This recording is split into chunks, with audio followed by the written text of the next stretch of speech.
like that's the truth. We should stop pretending that we don't have such a wide gulf between that side of the aisle and this side of the aisle. We have a choice right now. What worldview are you choosing for your kids and your grandkids? And again, continued tough love for my colleagues on this side of the aisle. For decades, we have been complicit by allowing the Chamber of Commerce to use cheap labor as their excuse for wide open borders, which set the stage for what we're dealing with right now. Well, those days are over. When all of the corporate whores around this town come begging for their tax breaks, I want them to come explain to the American people why we should do it when their boardrooms are chock full of radical progressive Democrats and liberals who want ESG and want their quarterly reports to do well so their stock portfolios grow, and they come in here begging for tax cuts so they can get richer while America gets screwed. Because if you're living in Springfield, Ohio right now, you don't give a damn about what the guys in the corporate boardroom over in New York City and Manhattan, or maybe in the tall buildings in Cleveland.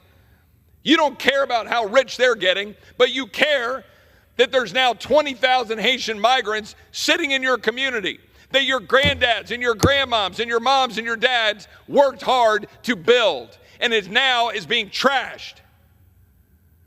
And I can promise you, if you're like those young women who are testifying at the Judiciary Committee yesterday, who are migrants themselves, young woman talking about her dad who came here from Mexico and fought and worked hard and didn't take government handouts, said he was going to do it the right way, said the American dream wasn't about being given something from government. And then he had to sit here and watch his granddaughter get murdered because my colleagues on the other side of the aisle, every single one of them owns it. Every single one of them should march their happy rear ends down to Texas and beg for forgiveness. Beg for forgiveness from Alexis Nungare and Alexis Nungare's father. Because Jocelyn Nungare got raped, bound, gagged, murdered by the people released by Democrats in the White House. Let's not pretend that there isn't a mile of difference between Republicans and conservatives and Democrats and radical progressives. There is a mile of difference. I'm not going to sit here and pretend. Let's all get in a room and talk to each other nicely, pat each other on the back and say, oh man, can't we just have these halcyon days of old, have a beer like Tip O'Neill and Ronald Reagan? Not if you don't believe in America. Not if you don't believe in sovereignty. Not if you don't believe in the rule of law. Not if you believe it's okay to release 5.5 million people into our country, utterly disregarding how many criminals you're releasing and allowing Americans to get slaughtered. Why don't you get in the car, drive up here to Aberdeen, Maryland, and talk to Kayla Hamilton or Rachel Marin's family? Why don't you beg for forgiveness? Get on your knees in the House chamber and say, I'm sorry that I was so focused on my own political well-being that I would endanger the American people, because that's what you're doing.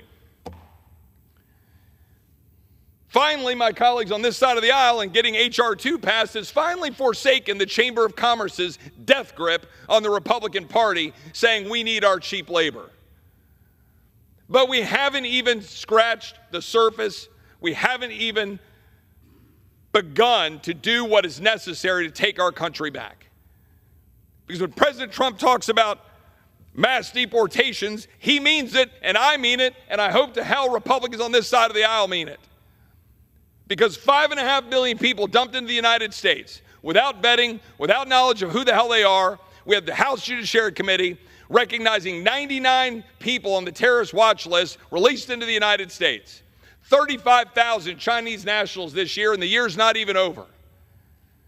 Who are these people? I flew out to Aurora, Colorado last week. I went to the apartment complex area, met with the people that were there, talked to one of the residents of the building, talked to the tenant who put the camera on her door. She's not lying. Yet we have Colorado Democrats who are trying to say it's a lie that Venezuelan gangs are running those apartment complexes.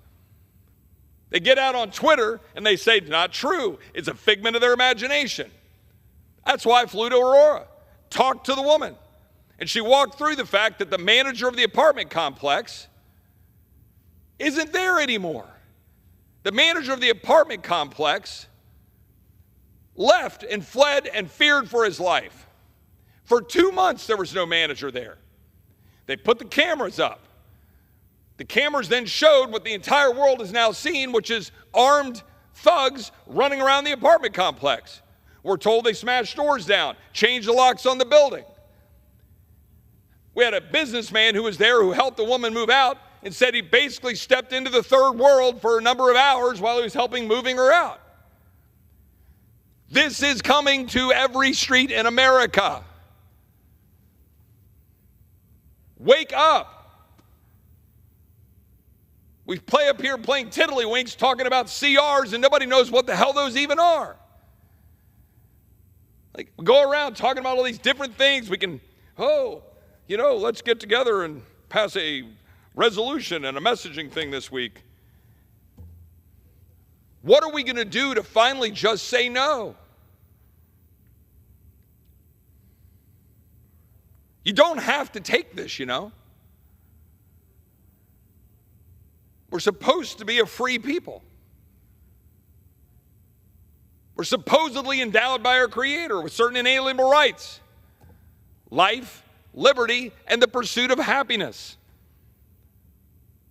We established this government in the very preamble of the Constitution. What does it say? It lays out the purpose of the government being to secure the blessings of liberty. It's not to give crap away. As I've said before on the House floor, we're not supposed to be the United States House of free stuff. We're not the United States Congress here to give you a check. We're killing the American dream. Congress, the administration, are actively killing the American dream in real time. We vote on another bill for another program that spends more money that we don't have. We rack up more debt. We increase the interest. And at no point are we actually securing the country. We've been at war for a quarter century in some form or fashion. I don't even know how many trillions. 8? 9? I've lost count on how many trillions we've spent engaged in conflict. Directly in Iraq and Afghanistan, only to tuck tail and run when Biden and the current brass bailed and left those 13 heroes stranded to die. How many trillions? How many American men and women were injured, lost their legs, lost an eye, PTSD? 80,000, 100,000 more with PTSD? How many suicides a day? We've been at war for a quarter of a century. In this town, we can't ever fight for you, the American people, to actually secure you with a secure border, with secure communities, and with an economy that isn't blown to hell by irresponsible government spending. And you want to know why? In the false name of defense, in the false name of securing this country, because the defense world tells me every year, if I don't vote for one of these bloated spending bills, we won't get a new submarine. We won't get a new carrier. What the hell are we trying to defend? What is left of the United States to defend? A school where I can't send my child to pray to God without spending $20,000 a year on top of the taxes I pay? A school that my friend sends her sixth grader to with a trans music teacher asking her kid to do some dance in class? Yes, true story. Is that what we're defending with carriers and missiles and endless wars? Are we defending a country where Jocelyn Nungare gets raped and murdered? Or Rachel Marin gets raped and murdered because we release migrants into the streets of America? Dangerous people? There have been multiple since I literally released this report last week. Almost 50-page report, or 40-page report. Put it out last week. I can't even keep up with the news stories since we put it out. In Virginia, just 30 miles from here, a teenage girl was abducted by a Peruvian illegal immigrant, arrested, who had been released into the interior by this administration. A Palestinian migrant accused of beating a Jewish New York man, released into America because he claimed he wouldn't be safe. We had two of the people in Aurora, Colorado, where I said I went to, that were apprehended by ICE after they'd been released into the country, arrested, released on bond because we can't detain them because our entire policies have been turned on their head. We sit here in September and we have this grand debate about whether we're going to do a continuing resolution for 75 days or 6 months or a year. Will we include the SAVE Act to ensure that American citizens vote? Heaven forbid that we stand up and say only American citizens should vote in American elections. It's an 80% issue. We have legislation